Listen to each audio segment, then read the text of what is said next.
Muli magandang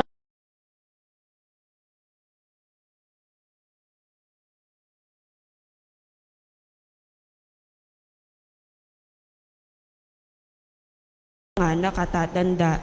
Sabayan po natin ang pambungad na awit.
Isama natin sa ating pagdiriwang lahat ng ating pasasalamat sa ating Diyos, lahat ng mga magagandang bagay na nangyari nitong nakarang linggo.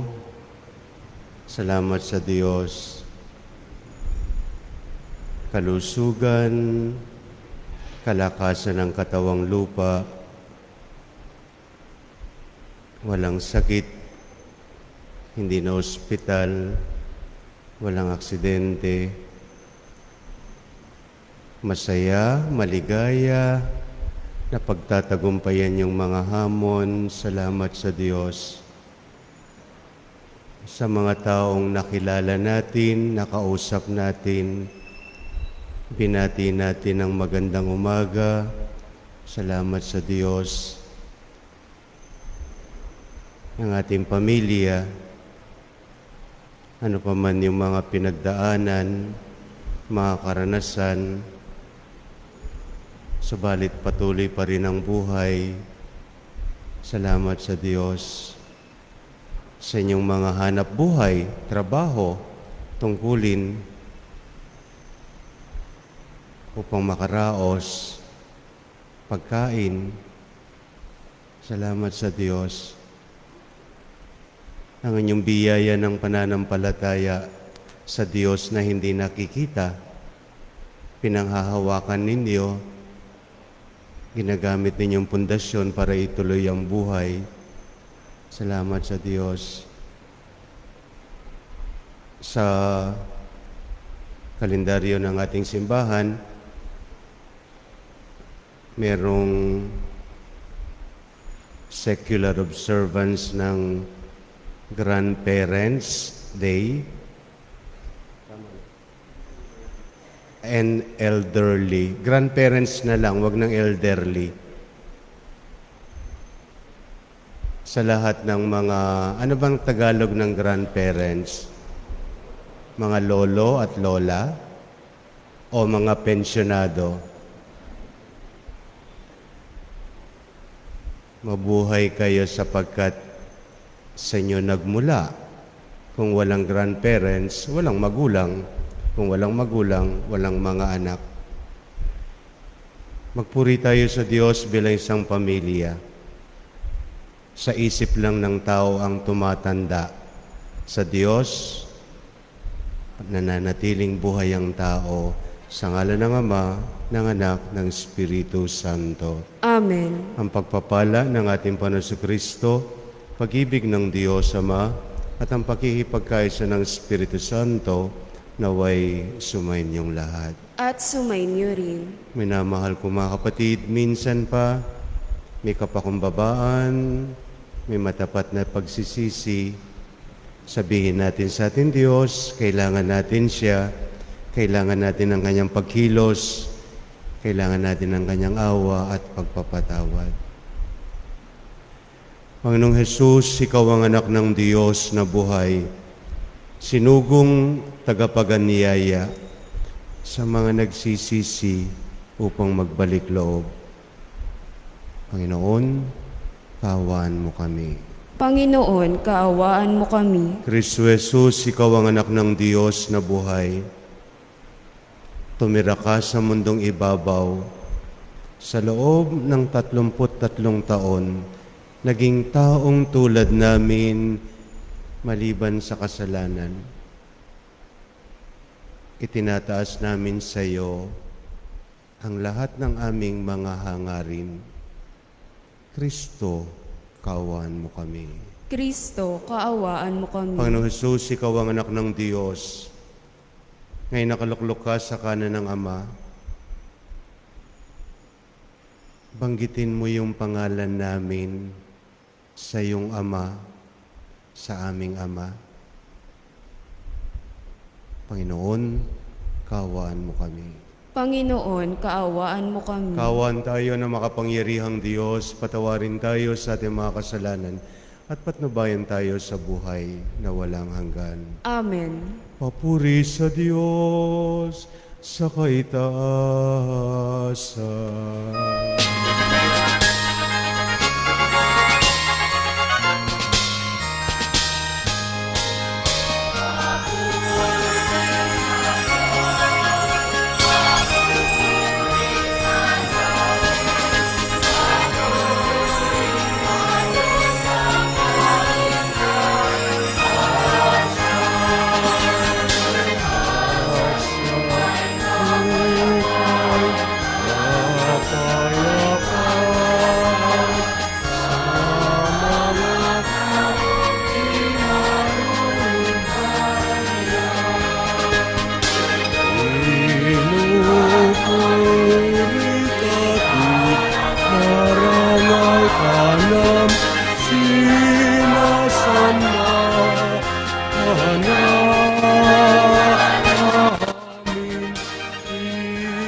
bitbit ang ating mga pananalangin at mga kahilingan, kasamang Birhen ng Santissimo Rosario, manalangin tayo.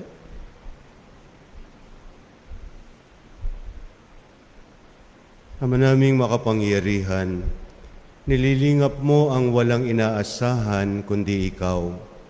Hindi may darangal at hindi magiging banal ang sinumang sayo'y napapawalay.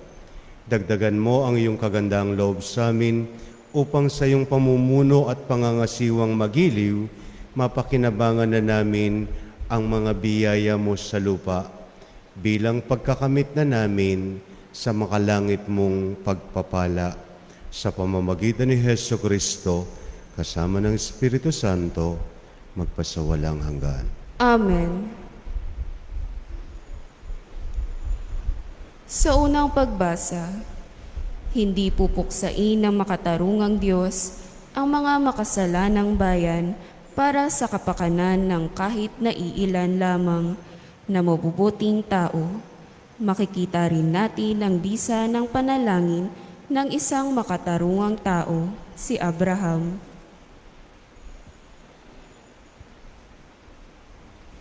Pagbasa mula sa sulat ng Henesis. Noong mga araw na iyon, sinabi ng Panginoon, "Katakot-takot na ang sumbong sa akin laban sa Sodoma at Gomora, at napakalaki ng kanilang kasalanan. Paroroon ako at aalamin ko kung ito'y totoo." Umalis nga ang mga lalaki at nagpunta sa Sodoma, ngunit nanatili ang Panginoon sa tabi ni Abraham. Itinanong ni Abraham, "Lilipulin po ba ninyo ang lahat ng tao, may kasalanan man o wala? Sakaling may 50 matuwid sa lungsod, wawasakin po ba ninyo iyon? Hindi ba ninyo patatawarin ang lungsod dahil sa 50 iyon? Naniniwala akong hindi ninyo idaramay ang mabubuti. Hindi ninyo gagawin iyon sapagkat kung ganito ang mangyayari, parehong magdurusa ang masama at mabuti. Hindi ito mangyayari, makatarungan ang hukom ng buong daigdig." At tumugon ang Panginoon, "Hindi ko ipahahamak ang lungsod dahil sa 50 matuwid. Ipagpaumanhin po ninyo ang aking kapangahasan," wika ni Abraham. "Wala po akong karapatang magsalita sa inyo pagkat alabok lamang ako. Kung wala pong 50 at 45 lamang ang matuwid, wawasakin ba ninyo ang lungsod? Hindi ko wawasakin dahil sa 45 iyon," tugon ng Panginoon.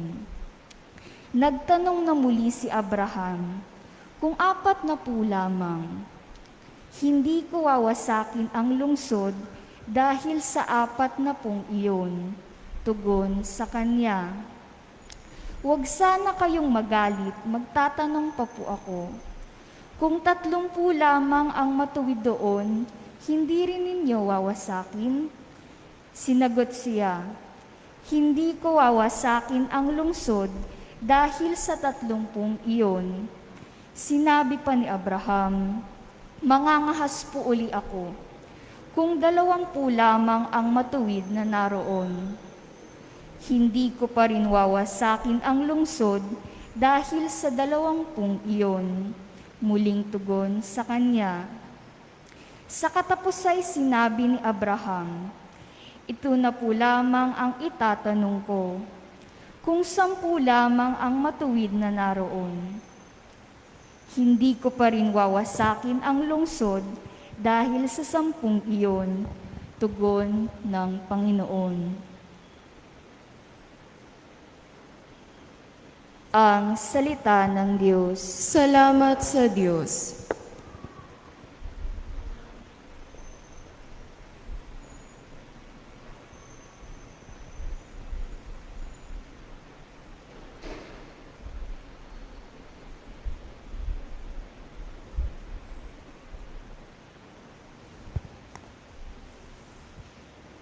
Noong ako ay tumawag, tugon mo'y aking tinanggap. Noong ako'y tumawag, tugon mo'y aking tinanggap. Ako poon buong pusong aawit ng pasalamat. Sa harap ng mga anghel, pupurihin kitang ganap. Sa harap ng iyong templo ay yuyuko at gagalang. Pupurihin kita roon, pupurihin ang iyong ngalan. Noong ako ay tumawag, tugon mo'y aking tinanggap. Dahilan sa pag-ibig mo at sa iyong katapatan, ika'y tunay na dakila, pati iyong kautusan. Noong ako ay tumawag, tinanggap ko ang tugon mo. Sa lakas mong itinulong ay lumakas agad ako. Noong ako ay tumawag, tugon mo'y aking tinanggap. Kung ang Diyos mang Panginoon ay dakila at mataas, hindi niya nililimot ang aba at mahihirap. Kumublimay kita niya yaong hambog at pasikat. Kahit ako'y nababatbat ng maraming suliranin, ako'y walang agam-agam panatag sa iyong piling. Noong ako ay tumawag, tugon mo'y aking tinanggap. Nakahandang harapin mo mapupusok kong kaaway. Ligtas ako sa piling mo, sa lakas ng iyong taglay. Yaong mga pangako mo ay handa mong tupding lahat. Ang dahilan nito poon, pag-ibig mo'y di kukupas, at ang mga sinimulang gawain mo'y magaganap. Noong ako ay tumawag, tugon mo'y aking tinanggap.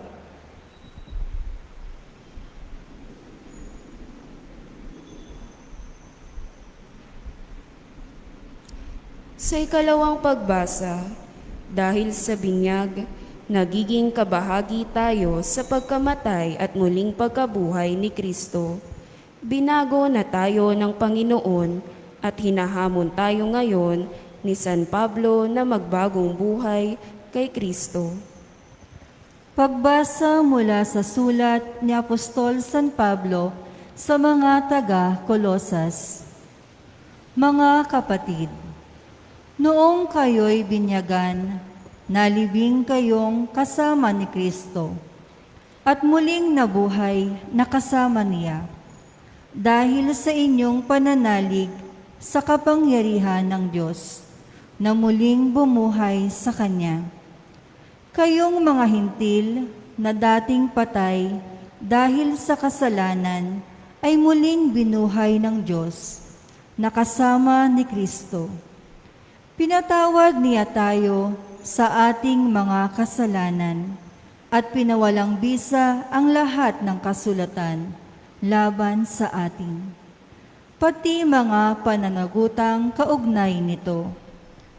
Pinawi niya ang lahat ng ito nang ipako siya sa krus. Ang salita ng Diyos. Salamat sa Diyos. Magbigay galang po tayo sa mabuting balita.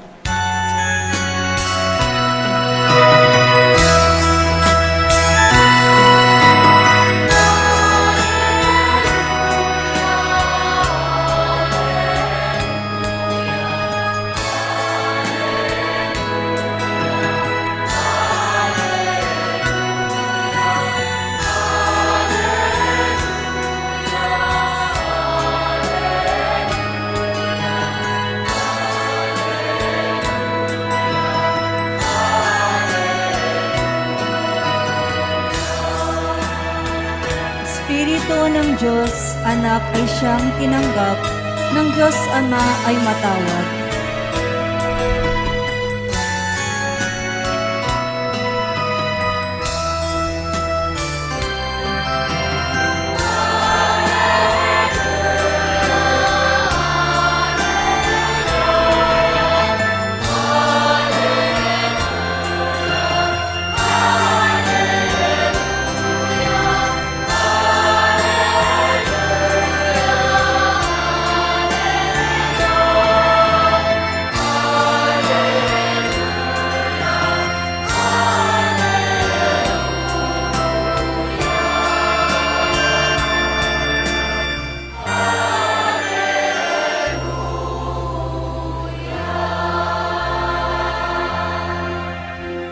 Sumainyo ang Panginoon. At sumainyo rin. Ang mabuting balita ng Panginoon ayon kay San Lucas.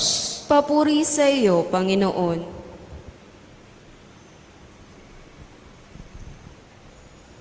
Minsan nananalangin si Jesus. Pagkatapos niya, sinabi ng isa sa kaniyang mga alagad, Panginoon, turuan po ninyo kaming manalangin, katulad ng ginawa ni Juan sa kaniyang mga alagad.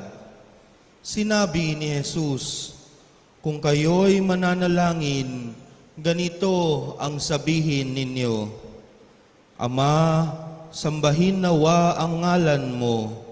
Magsimula na sana ang iyong paghahari. Bigyan mo kami ng aming makakain sa araw-araw at patawarin mo kami sa aming mga kasalanan sapagkat pinatatawad namin ang bawat nagkasala sa amin. Sinabi pa rin niya sa kanila, Ipalagay natin na ang isa sa inyo'y nagpunta sa isang kaibigan isang hating gabi at nagsabi, Kaibigan, bigyan mo muna ako ng 3 tinapay. Dumating kasi ang isa kong kaibigang naglalakbay at wala akong maihain sa kanya. At ganito naman ang sagot ng kanyang kaibigan sa loob ng bahay. Huwag mo nga akong gambalain, nakatrangka na ang pinto at nakahiga na kami ng aking mga anak. Hindi na ako makababangon pa upang bigyan kita ng iyong kailangan. Sinasabi ko sa inyo, hindi man siya bumangon dahil sa kanilang pagkakaibigan, babangon siya upang ibigay ang hinihingi ng kaibigan dahil sa pagpupumilit nito. Kaya sinasabi ko sa inyo, humingi kayo at kayo'y bibigyan. Humanap kayo at kayo'y makasusumpong.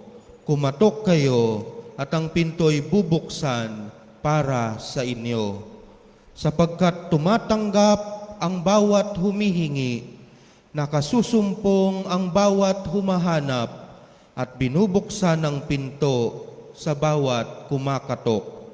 Kayong mga ama, bibigyan ba ninyo ng ahas ang inyong anak kung humihingi ng isda?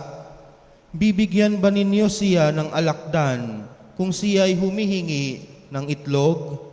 Kung kayong masasama ay marunong magbigay ng mabubuting bagay sa inyong mga anak, gaano pa kaya ang inyong amang nasa langit?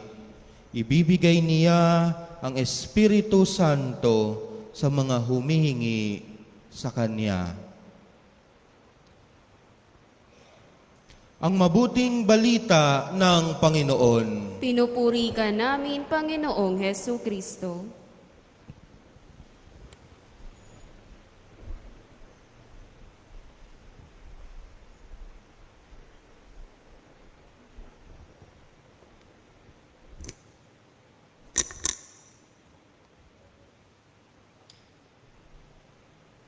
Ebanghelyo ni San Lucas,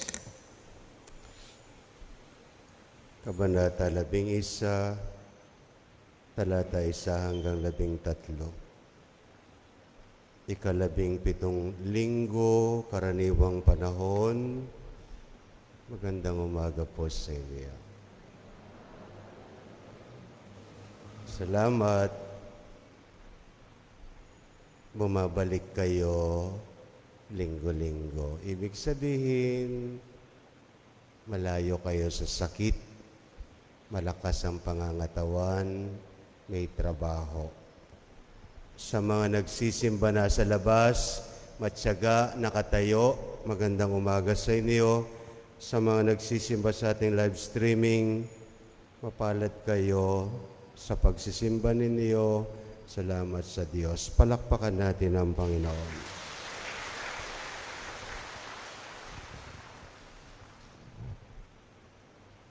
Sa mundong ating kinagagalawan, masasabi kong napakaingay ng mundo. At dahil sa ingay, maari itong nakakabingi sa dami-dami ng mga tinig na naririnig, sa dami-dami ng mga salitang napapakinggan, kung minsan nalilito na tayo kung ano at kung sino ang dapat pakinggan. Kaya nga, meron na tayong salitang fake news. Di po ba? Nakakatakot. Buruin mo, sasabihin nung isa, patay yung parish priest.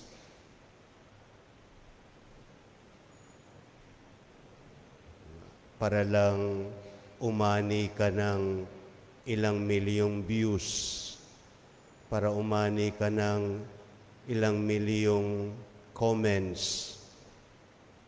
Sasabihin mo, patay yung gwapong parish priest sa Santo Rosario. Yung una, baka magalit yung mga naging parish. Maari tayong malunod sa mga maling impormasyon mula sa telebisyon, sa internet, sa radyo o pahayagan. Yung mga scam, ite-text ka, sasabihin, kunin mo na yung napanununan mong 50 million sa raffle. Pero kailangan mong magbayad muna ng 5,000. Kayo, sinasagot niyo yung mga yon? Ako, pinagdarasal, sa'yo na lang yung 50 million. Kasi kapag pinatulan mo na yan, aking mga kapatid, yan na pong simula ng mga masasabi nating scam. Maari tayong malunod sa ano pa mang impormasyon mula sa telebisyon. Kaya nga dapat mapanuri sa mga ganitong bagay. Madali tayong mapaikot ng mga magagandang pananalita ng mga tao kahit na nga sa larangan ng pag-ibig. Sasabihin niya sa'yo, binata siya. Yung pala, binat na. 3 na yung anak. At pagkatapos niyang nakuha yung gusto niya, maglalaho sa karimlan. Samahan mo pa ito sa ating mundo, yung mabilis na gumalaw, lahat nagmamadali, ang ating pang-araw-araw na buhay nagmamadali, para bagang nauubusan, laging abala sa maraming bagay. Kaya naman, nakakapagod, nakapanghihina. Sa kabila ng lahat na ito, kailangan pa rin nating piliin ang mainam na bahagi. At ano yung mainam na bahagi? Ito ang tamang oras para tumigil, manahimik, manatili, magpahinga, marahil umupo sa paanan ng Panginoon, makinig sa Kanya. Kailangang huminto, muling makinig sa katahimikan at nananalangin. Ang pananalangin ay pakikipagtagpo At ang pakikipagtagpo ay pagbubukas at pagtanggap sa presensya ng iba. Hindi ba't kapanapanabik yung pakikipagtagpo sa isang mahal sa buhay? Gusto natin yan eh. Halimbawa, darating yung asawa mo galing Saudi. Isa lang siyang darating, pero ilang jeep ang susundo. Tapos may dalang pagkain. Kapanapanabik ang makipagtagpo sa isang mahal sa buhay. At ang Diyos mismo ang nakikipagtagpo sa atin sa bawat panalangin na ginagawa ninyo. Ang Diyos ang nakikipagtagpo sa atin. At sa pananalangin, sinabi ko na sana sa inyo, tuwing nakikipagtagpo kayo sa Diyos sa pamamagitan ng panalangin, ikaw ay nagiging banal. Bakit? Sapagkat hindi naman nakikipagtagpo ang Diyos sa masama. Kaaway yan ng Diyos. Every time you pray, more than the prayer of our Father, everything in you becomes holy. Di ba napakaganda? Kaya masarap makipagtagpo sa Diyos sapagkat nagiging banal pala ako kahit yung mga nasa paligid ko, nagiging banal sapagkat banal yung kausap ko. Hindi kailanman nakikipagtagpo ang Diyos sa masama. Sa panalangin itinuro ng ating Panginoon, Ama namin, tayo po ay kumikilala sa presensya ng isang mapagmahal at mapagkalingang Ama. Napakinggan natin sa unang pagbasa, si Abraham, napakasimple nung kanyang dasal. Nakikipagtagpo siya, nakikipag-usap siya sa Diyos at nagiging makulit siya. Sabi niya, Panginoon, grabe na yung ginagawa nilang kasamaan. Pero merong natitirang 50 matutuwid. 50 matutuwid. Wawasakin po ba sila? Anong sabi na? Hindi. Kung 40 na lang ang matuwid, Panginoon, wawasakin ba? Hindi. 30, hindi rin. 20, hindi pa rin. 10, wawasakin ko na kasi makulit ka. Hindi, sapagkat ang ating Diyos ay hindi nagpapahamak, nagliligtas. Sa pananalangin, itinuro sa atin ng Panginoong Ama namin, binibigyan natin ng kapahintulutan ng Diyos na iligtas tayo. Ituwid ano pa mang mga mali kung meron man sa ating buhay. Walang salapi ang makatutumbas sa halaga ng pagsisikap ng isang ama. Aminado ako dyan. Tanggap ko yan. Walang salapi ang makatutumbas sa halaga ng pagsisikap ng isang ama.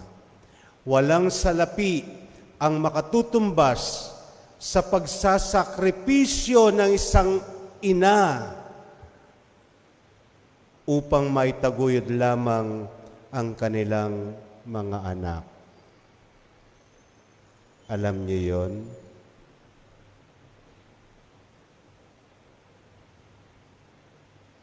Alam niyo?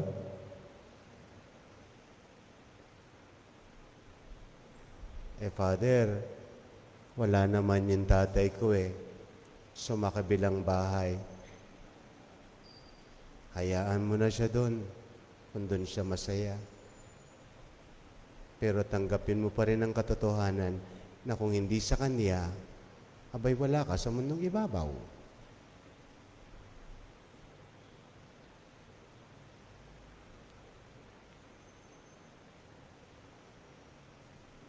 Walang salapi makatutumbas sa halaga ng pagsisikap ng isang ama.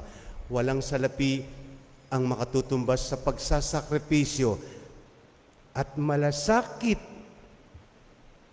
pagod ng isang ina, may taguyod lamang ang kaniyang mga anak. Likas yun sa mga magulang na maging mapag-aruga. Katunayan, ang pagmamahal ng mga magulang ay larawan ng dakilang pagmamahal ng Diyos.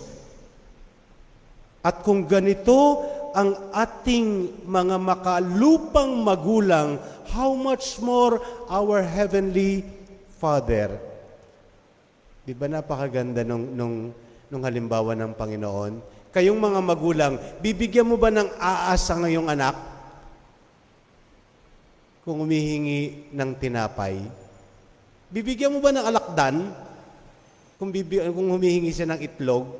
At kayong mga masasama na gumagawa ng mabuti sa inyong mga anak, hindi mas lalo na ang ating amang nasa langit.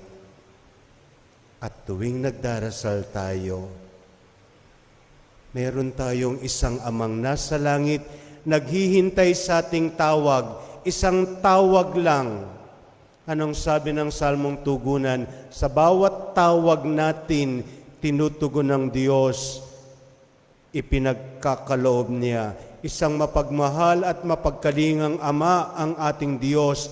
Makakaasa tayong diringgin niya ang ating mga hangarin, ang ating mga hinaing, ang ating mga kapaguran at pangangailangan. Huwag nating pagdudahan ang kabutihang loob ng Diyos kung papaano hindi natin pinagdududahan ang pagmamahal at malasakit ng ating mga magulang dito sa lupa. Huwag tayong mag-alinlangan humingi, maghanap at kumatok sa Kanya. Tiyak tayong pagbibigyan, makasusumpong at bubuksan. Ang Ama ang tanging makapagbibigay ng ating kakanin sa araw-araw. At ang pagkaing araw-araw, hindi lamang po yung pagkaing pumapasok sa ating katawan. Ano yung inihingi nating pagkain araw-araw? Kalusugan. Sapagkat kahit kung minsan kumakain tayo, nagkakasakit pa rin tayo. Pinagdarasal mo ba yung kalusugan ng asawa mo? Ng bawat pangalan ng mga anak mo? Binabanggit mo ba sa Diyos?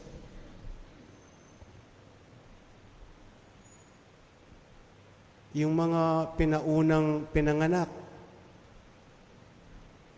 sana wag magkasakit sa mga kasukasuhan, sa balakang, sa bukong-bukong, sa puso, walang bara.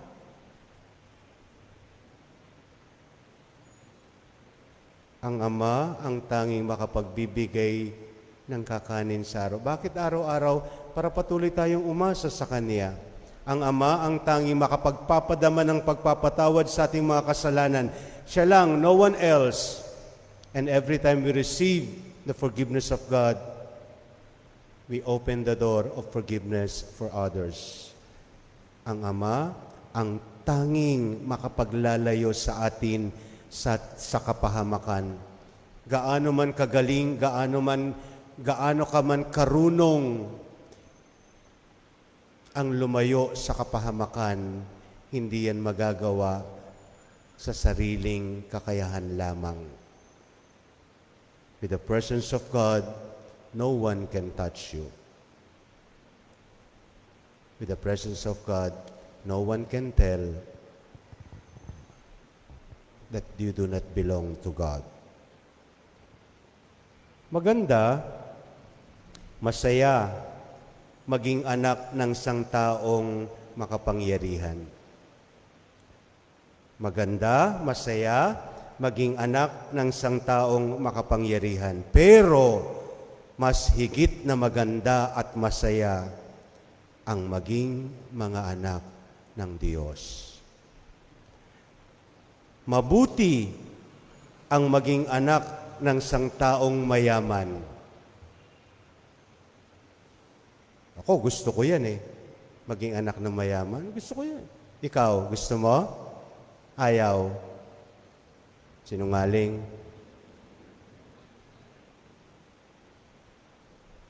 Mabuti ang maging anak ng isang mayaman, pero higit na mas mabuting maging anak ng Diyos sapagkat ito ang makapagliligtas sa atin. At yung kaligtasan na yan ay nagsisimula tuwing nagdarasal tayo ng Ama namin. Itong linggong nagdaan, sinikap mo bang bilangin kung ilang beses mong dinasal ang Ama namin? Ano lang, yung subok lang. O itong araw na ito, simula kaninang umaga, sinikap mo bang bilangin? Malapit ka na sa kaligtasan ng Diyos. Sumasampalataya ako Sa Diyos amang makapangyarihan sa lahat, na may gawa ng langit at lupa. Sumasampalataya ako kay Jesucristo, iisang anak ng Diyos, Panginoon nating lahat. Nagkatawang tao siya, lalang ng Espiritu Santo. Ipinanganak ni Santa Mariang Berhen, pinagpakasakit ni Poncio Pilato, ipinako sa krus, namatay inilibing, nanaog sa kinaroroonan ng mga yumao. Nang may 3 araw na buhay na maguli, umakyat sa langit, naluluklok sa kanan ng Diyos amang makapangyarihan sa lahat. Doon magmumula paririto at huhukom sa nangabubuhay at nangamatay na tao. Sumasampalataya naman ako sa Diyos Espiritu Santo, sa banal na simbahang katolika, sa kasamahan ng mga banal, sa kapatawaran ng mga kasalanan, sa pagkabuhay na muli ng nangamatay na tao, at sa buhay na walang hanggan. Amen. Tinuturuan tayo ni Jesus na buong tiwalang manalangin sa Diyos Ama. Idulog natin sa Ama ang ating mga kahilingan at ng buong simbahan. Sa bawat panalangin ang ating itutugon, Ama, dinggin mo ang iyong bayan. Ama, dinggin mo ang iyong bayan.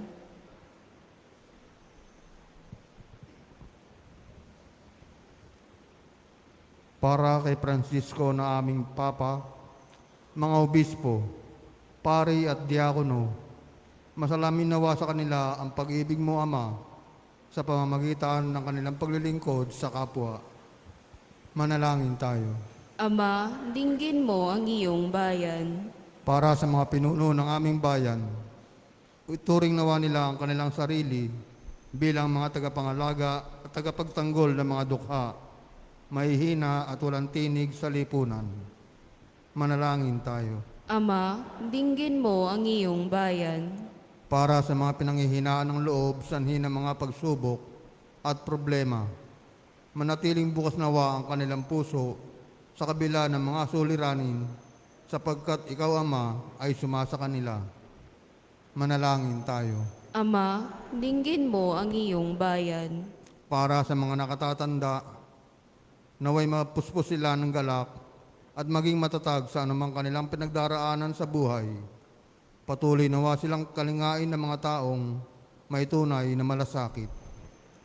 Manalangin tayo. Ama, dinggin mo ang iyong bayan. Para sa mga yumao, yakapin mo nawa silang maigpit sa kanilang pagsapit sa iyong kaharian upang madama nilang ganap ang iyong pag-ibig at pagpapatawad. Manalangin tayo. Ama, dinggin mo ang iyong bayan. Sa katahimikan, idulog natin sa Diyos ang ating mga pansariling kahilingan.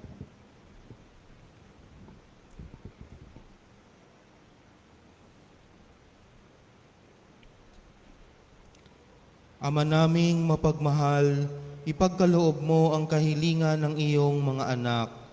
Tulungan mo kaming lumago sa pag-ibig at paglilingkod sa isa't isa. Hinihiling namin ito sa pamamagitan ni Kristong aming Panginoon. Amen.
Ikalugdan ng Diyos sa mga makapangyarihan. Tanggapin nawa ng Panginoon itong paghahain sa iyong mga kamay, sa kapurihan niya at karangalan, sa ating kapakinabangan at sa buong sambayanan niyang banal. Aba naming lumikha, tanggapin mong mga alay na sa iyo rin nagmula at ngayong aming inihahanda sa iyong dambana upang sa aming ginaganap na pagdiriwang ang iyong paglingap ay magtaguyod sa tanan, magpabanal sa aming pamumuhay sa kasalukuyan at mag-akay sa amin sa ligayang walang katapusan. Sa pamamagitan ni Kristo kasama ng Espiritu Santo, magpasawalang hanggan. Amen. Sumainyo ang Panginoon. At sumainyo rin. Itaas sa Diyos ang inyong puso at diwa. Itinaas na namin sa Panginoon. Pasalamatan natin ang ating Panginoong Diyos. Marapat na siya ay pasalamatan. Ama naming makapangyarihan, tunay ngang marapat na ikaw ay aming pasalamatan sa pamamagitan ni Kristo na aming Panginoon. Sa dakilang pagtubos niya sa amin, ang kasalanan at kamatayan aming pasanin ay binalikat niya upang kami ay palayain at may taguyod sa iyong luningning. Mula sa kadiliman, kami ay iyong tinawag upang makasapit sa iyong liwanag. Bilang iyong angkang may tungkuling maglahad ng iyong dakilang pag-ibig sa lahat. Kaya't kaysa ng mga anghel na nagsisiawit ang papuri sa iyo, nang walang humpay sa kalangitan, kami nagbubunyi sa iyong kadakilaan.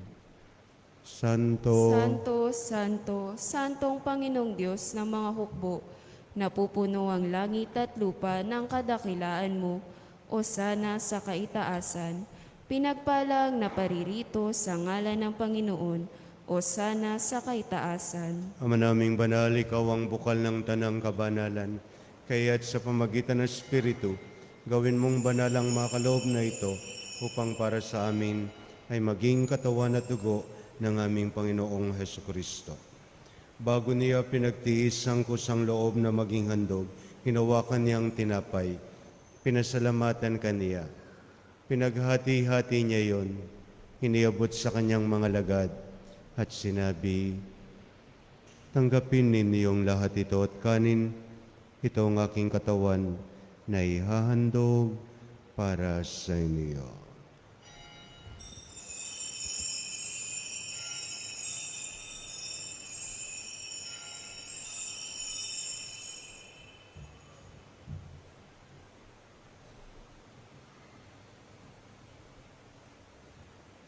Ganon din naman pagkatapos ng hapunan, hinawakan niya ang kalis, muli kaniyang pinasalamatan. Inabot niya ang kalis sa kanyang mga lagad at sinabi, tanggapin ninyong lahat ito at inumin. Ito ang kalis ng aking dugo, ng bago at walang hanggang tipan. Ang aking dugo na ibubuhos para sa inyo at para sa lahat, sa kapagpapatawad ng mga kasalanan.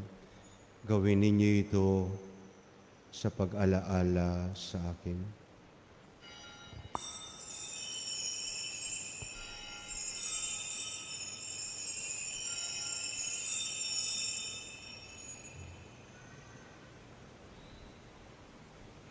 Ang misteryo ng pananampalataya.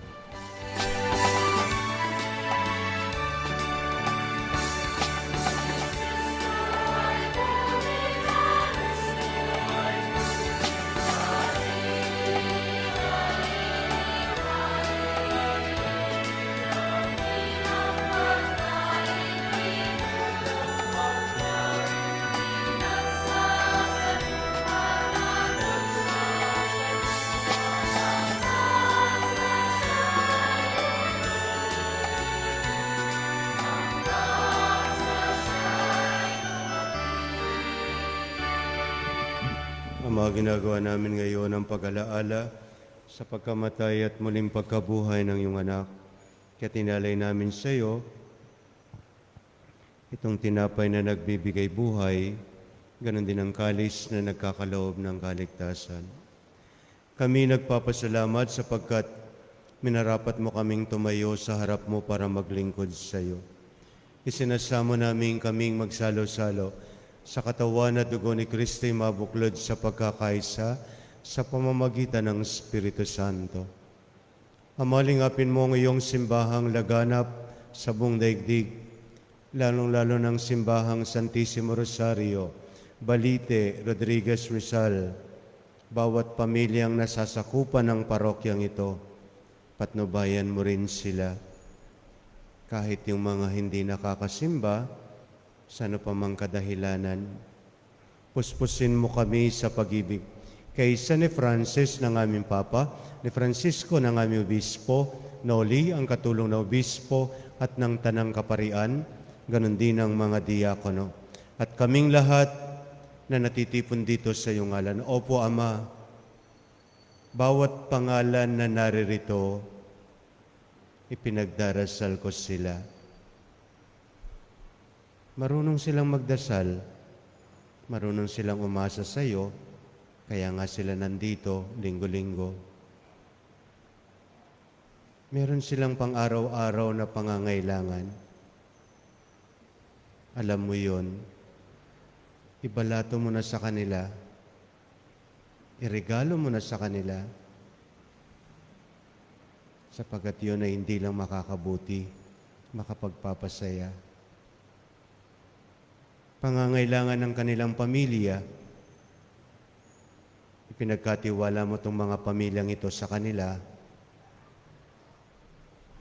patnubayan mo sila sa kanilang mga hangarin.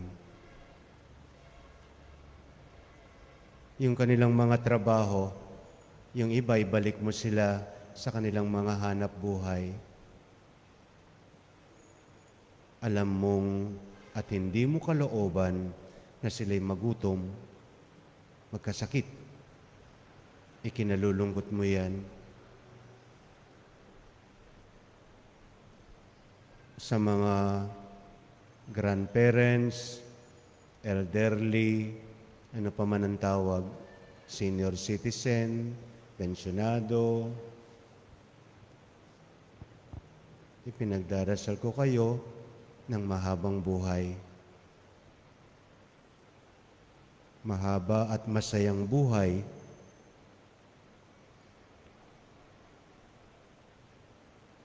Alalahanin mo rin ang mga kapatid naming nahimlay na may pag-asang sila muling mabubuhay.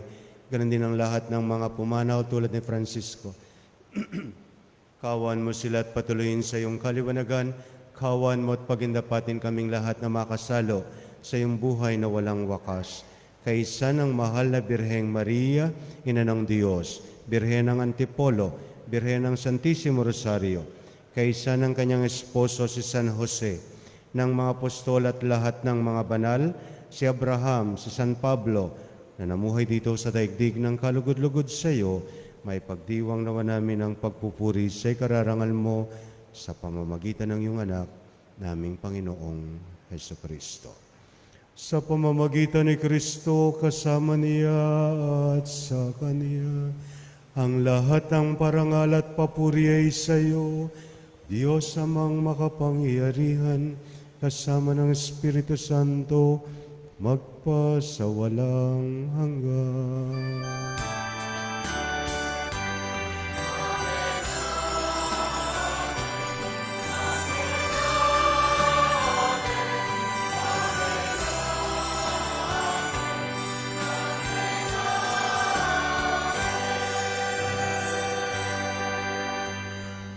Ipahayag natin ang pinakamagandang dasal na itinuro mismo ni Kristo.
Hinihiling namin kami diya sa lahat ng masama, pagkalooban ng kapayapaan araw-araw, iligtas sa kasalanan at ilayo sa lahat ng kapahamakan, samantalang aming pinananabikan ang dakilang araw ng pagpapahayag ng tagapagligtas naming si Hesu Kristo.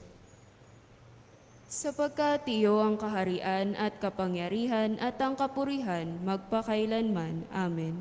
Panginoong Hesu Kristo, sinabi mo sa mga apostol, kapayapaan ang iniwan ko sa inyo, ang aking kapayapaan ang binibigay ko sa inyo. Tunghayan mo ang aming pananampalataya at huwag ang aming mga pagkakasala. Pagkalooban mo kami ng kapayapaan at pagkakaisa ayon sa iyong kalooban. Kasama ng Espiritu Santo, magpasawalang hanggan. Amen. Ng kapayapaan ng Panginoon ay laging sumainyo. At sumainyo rin. Magbigayan kayo ng kapayapaan sa isa't isa. Peace be with you. Peace be with you.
Narito ang kordero ng Diyos, nagpapatawad ng ating mga kasalanan, mapapalad yung tinatawag at tumutugon sa kanyang piging.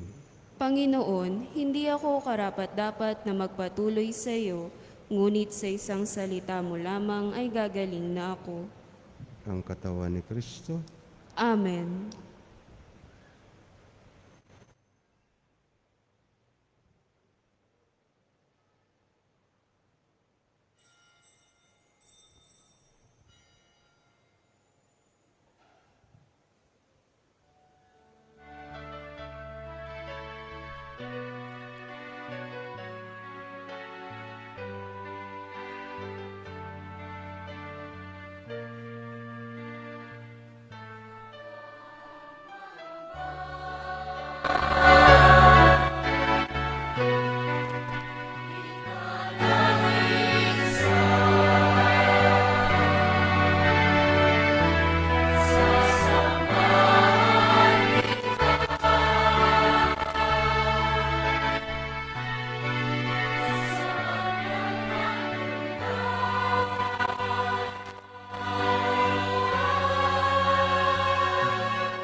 na pakikinabang ang alaalang walang kupas ng iyong anak na nag-alay ng sarili niyang buhay para sa aming kaligtasan.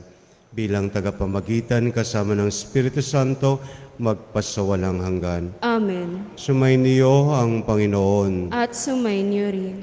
Aking mga kapatid, patuloy ng pag-iingat sa sarili, patuloy na pag-iingat sa pamilya, patuloy na pag-iingat sa inyong kabutihan, sapagkat tulad ng sabi ko, mabuti kayong tao dahil nilikha kayo ng mabuting Diyos. At pagpalain kayo ng Diyos, Ama, Anak, at Espiritu Santo. Amen. Tapos na ang misa, humayo kayong taglay ang kapayapaan at pag-ibig ni Kristo. Salamat sa Diyos. Salamat po, magandang umaga.